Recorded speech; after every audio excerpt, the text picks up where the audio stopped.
పూజనీయులు కళాశాల principal sir గారికి, అలాగే మా ఉద్యోగదాత అధ్యక్షులు ఎస్ రామకృష్ణారెడ్డి గారికి, అలాగే లెక్చరర్స్కు మీ అందరికీ ఉద్యోగ నమస్కారాలు.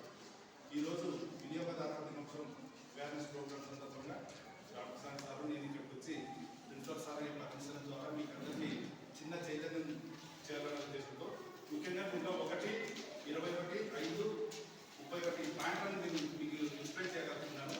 ముఖ్యంగా మనం ఈ వినియోగదార చట్టం మన స్వాతంత్ర పూర్వం అనేక మంది స్వాతంత్ర సమరయోధులు, శాస్త్రవేత్తలు, సంఘ సంస్కృతులు ప్రాణత్యాగాలతోనే మనం ఈరోజు ఇంత ఆనందంగా ఆహ్లాదకరంగా జీవిస్తున్నాం. ఆ తర్వాత రాజ్యాంగం ఏర్పడింది. డాక్టర్ బిఆర్ అంబేద్కర్ గారి కూట బృందంతో మనకు రాజ్యాంగం ఏర్పడుతున్నారు. రాజ్యాంగంలో మన జీవన విధానం ఎలా ఉండాలి, మన ఏ విధంగా బతకాలి, ఏది చేసే తప్పు, ఏది చేసే తప్పు కాదు అనేది దాంట్లో పొందుపరిచారు. దాంట్లో వినియోగదారుల చట్టం కూడా 2006లో ప్రవేశపెట్టి ఆ తర్వాత మన చట్టాన్ని సవరిస్తూ 2019 కూడా అనుసరించాలి. ఈ వినియోగదారుల చట్టం దేనికోసం మీకు ఏమైనా ఐడియా ఉందా? వినియోగదారుల చట్టం గురించి ఎప్పుడైనా విన్నారా? విన్నారా?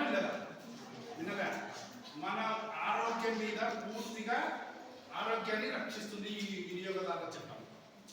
ఈ వినియోగదారుల చట్టం కల్తీ ఆహారం మనం ఏమైనా తింటున్నామా? 21 పాయింట్. కల్తీ వల్ల మనం ఏమైనా నష్టపోతున్నామా? మనం రోజు తినేది కల్తీ ఆహారమే. మన వినియోగదారుల చట్టాన్ని అనుసరిస్తే మనం ఏ వస్తువు కొన్నా అంగట్లో పోయిన తర్వాత మనం కానీ, మన తల్లిదండ్రులు కానీ, మన శ్రేయభిలాషులు కానీ ఎవరైనా కానీ అంగడికి పోయినప్పుడు ఖచ్చితంగా బిల్లు అడగాలి. బిల్లు అడిగిన తర్వాత కల్తీ సరుకులు వద్దని మనము వాళ్ళని అడగాలి. ఒకరు అడిగితే పట్టించుకోరు, 10 మంది అడిగితే పట్టించుకోరు. ఇక్కడ ఉన్న 200 మంది విద్యార్థులు అందరం అడిగితే పట్టించుకుంటారు కదా. ఈ రోజు మనం సమాజంలో భయంకరమైన సమస్యతో పోరాడటం ఒకటి కల్తీ ఆహారం, వాతావరణ కాలుష్యం. వాతావరణ కాలుష్యం, స్వచ్ఛమైన గాలి, నీరు, వాతావరణం మనం పొందుతున్నామా లేదా?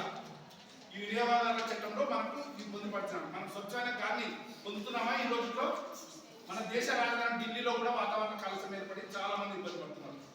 కాబట్టి మనం జాగ్రత్తగా ఉండాలి. వినియోగదారుల చట్టాన్ని గురించి కల్తీ సరుకు నివారించాలి. మీరు గోపి నూడిల్స్ బయట తినకూడదని మనం ఫస్ట్ పాయింట్ పెట్టినాం. విషపూరితమైనటువంటి రసాయనాలు, దాంట్లో విషపూరితమైనటువంటి రసాయనాలు. గత 10 సంవత్సరాల కిందట మన ఊర్లో డోనం తాగిస్తే 5 మంది 3 మంది 3గురికి క్యాన్సర్ లేదు. ఇప్పుడు మన సందులో 4గురికి మన శ్రేయభిలాష కుటుంబ సభ్యులందరూ క్యాన్సర్ వస్తుంది.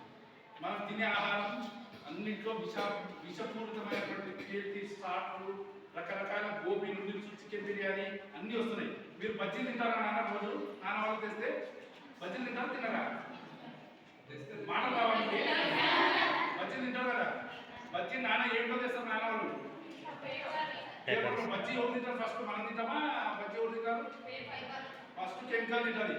కెమికల్ తిన్న తర్వాత బజ్జీ కెమికల్ తింటుంది. బజ్జీని మనం తింటాము, మనం క్యాన్సర్ వచ్చేస్తుంది.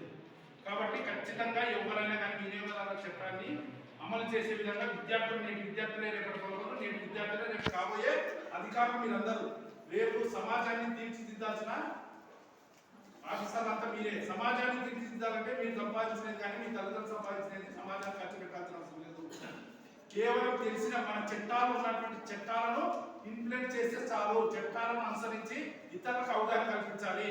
మనము ఆరోగ్యంగా ఉండడానికి ఏం చేయాలి? ఆరోగ్య సూత్రాలు కొన్ని పాటించాలి. కల్తీ లేని సరుకు తినాలి. కల్తీ లేకుండా ఏం చేయాలి? మనం ఇతరులకు అవగాహన కల్పించాలి. మన కుటుంబ సభ్యులందరికీ ఖచ్చితంగా కల్తీ లేకుండా ఉండేటువంటి పదార్థాలని మనం తీసుకునే విధంగా అవగాహన. ఇప్పుడు కల్తీ కారం, ఉప్పు, చింతపండు అన్నింటిలో కల్తీ ఉన్నాయా లేదా? అందరికీ తెలుసు కదా. తెలుసు కదా కల్తీ ఉన్నట్టు మనం మాట్లాడుకుంటాం కదా. అయినా కల్తీ జరుగుతుంది. కాబట్టి కల్తీ లేకుండా ఉండాలి. స్వచ్ఛమైన గాలి పీల్చుకోవాలంటే మనం చెట్లు నాటాలి. పాయింట్ స్వచ్ఛమైన గాలి కావాలంటే మనకు చెట్లు నాటాలి. వేల చెట్లు, మనం 15 లక్షల కోట్ల చెట్లు నాటం తప్ప మన భూప్రపంచం బతికే పరిస్థితి లేదని శాస్త్రవేత్తలు తెలుస్తున్నారు. గ్లోబల్ వార్మింగ్ తెలుసా మీకు? భూమి వేడెక్కడం, చెట్లు లేకపోవడం వల్ల, స్వచ్ఛమైన గాలి లేకపోవడం వల్ల మనం ఇదవుతుంది. స్వచ్ఛమైన నీళ్లు లేవు. మినరల్స్ రోజు మనం కొనుక్కొని నీళ్ళు తాగుతాం, దాంట్లో మినరల్స్ లేవు. కాబట్టి మనం అంతా ప్రశ్నించాలి, దీంట్లో మినరల్స్ ఉన్నాయా లేదా? మనం స్వచ్ఛమైన నీళ్ళు, మనం చేసిన వాళ్ళు బావి నీళ్ళు తాగుతుంటే మోకాళ్ళ నొప్పులు లేవు. మనకి 20 ఏళ్ళకే మోకాళ్ళ నొప్పులు వస్తున్నాయి. కాబట్టి మనం తీసుకునే ప్రతి ఆహారంలో ఖచ్చితంగా కల్తీ లేకుండా ఉండేటువంటి విద్యార్థులు చేస్తున్నాం.